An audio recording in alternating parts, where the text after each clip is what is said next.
everybody. Welcome back to RaceDudes.com and welcome back to another one of our previews. Let's go to Belmont at the Big A, Saturday, May 25th. We're looking at race 7 on the card.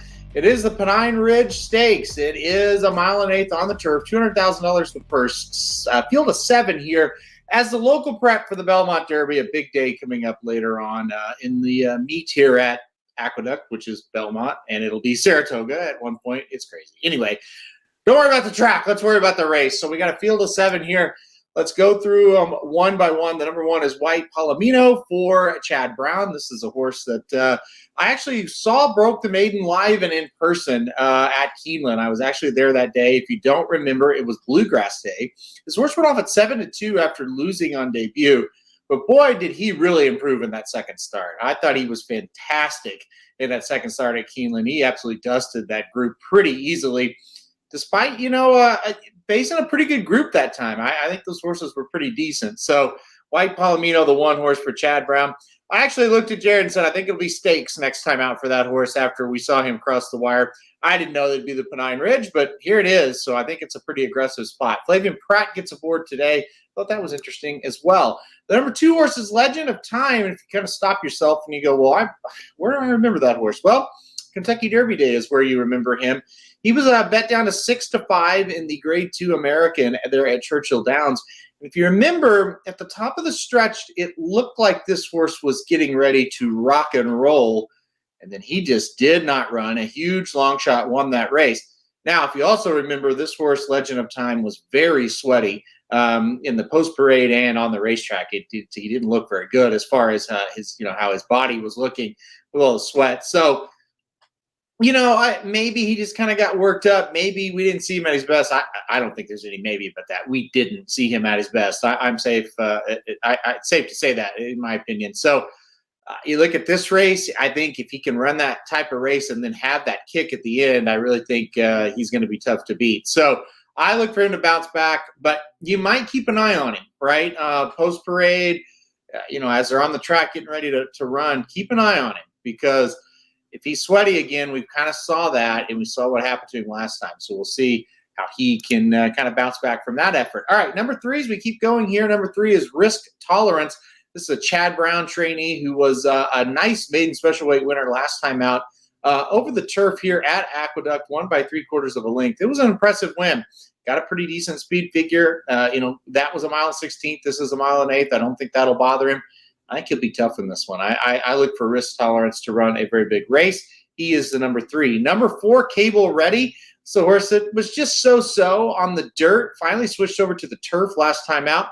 Now, it was just a New York bred allowance race. It wasn't, a real tough race. But for the first start on the turf, looked pretty good. Won by a nose, kind of closed up nicely, got the job done. Tougher race for sure, no doubt about it. But I do think number 4, Cable Ready, it's kind of interesting off of that race, and we'll see if he can kind of keep progressing as we go along. The number 5 is Royal Majesty. This is another horse this is a really good field, by the way. This is another horse that just looks solid on paper. He's 2 for 4 lifetime. Broke the maiden on his first race in the United States at Gulfstream Park on January 20th. 5th in a stakes in the next race. Didn't run all that well, but did come back to win an allowance at Keeneland by 2 lengths, really impressively.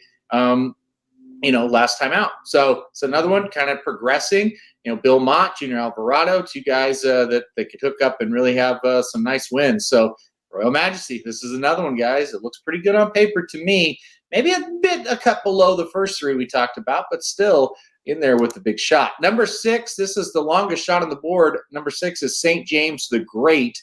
This horse did break the maiden at Laurel Park 2 races back, returned last time out off of a longer, about 150, 160-day layoff, and was 5th, beaten 4 1/4 in an allowance at Laurel Park. All the races have been at Colonial or Laurel.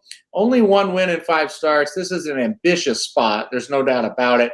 This is really the only one out of the race, of the field of 7, I should say, that would totally surprise me. The other ones I've talked about and the one I'm getting ready to talk about would not be a surprise. This one would be a bit, just it does seem to be 15-1 morning line and seems to probably should be that way. But if you want to take a stab at a long shot, it is second off the layoff. We are getting Javier Castellano aboard today. So there are some positives here as well. Number 7 It's Triple Espresso. Triple Espresso coming in here off of a fourth place finish in the Jeff Ruby Stakes last time out over the synthetic surface. Look, yeah, got beat by Endlessly. He ran a big race that day. West Saratoga, and of course, Preakness winner sees the gray. So I think that's a key race. There you go with Triple Espresso. 2 races back over the turf. Got fourth in a stakes race. Of course, broke the maiden 3 races back in a turf maiden special weight at Gulfstream Park. So it'd be interesting to see what happens here. Irad Ortiz Jr. back aboard today. We'll see if this horse can kind of move back to the turf and have some success. So there's a field of 7. And like I said, it's not a large field, but it is a competitive field. I think this is going to be fun. I'm pretty pumped about it. I think it'll be a good race. And I think whoever wins it probably going to have a shot to go on and maybe win the Belmont Derby. I think. You always get a better field for that one for sure, but we've seen the Pennine Ridge be a pretty good producer of Belmont Derby horses. Well, all right, for me on top, I'm going to go number 1, White Palomino. I am going to take this horse here. I thought it was just an outstanding effort last time out at Keeneland, and I love how aggressive, Chad Brown is. He's like, okay, we're going to put this horse in a stakes next. I was really the 1, the 2, the 3. I think those are your 3 best options in here, at least in my opinion.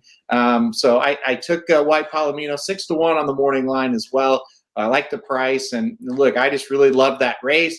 I think if the horse makes another improvement here, going to be really tough to beat. So I put the 1 on top here in this one.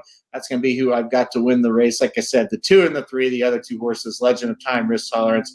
Those are the other 2 I kind of thought about. So, all right, guys, that'll do it for our preview of the Pennine Ridge Stakes. Hit that like button if you like the video. Hit subscribe if you really like it. Want to get alerted anytime we do videos like this. You can always check out the website for all of our free picks for every track every day and for exacta and trifecta plays, along with pick 4s and pick 5s.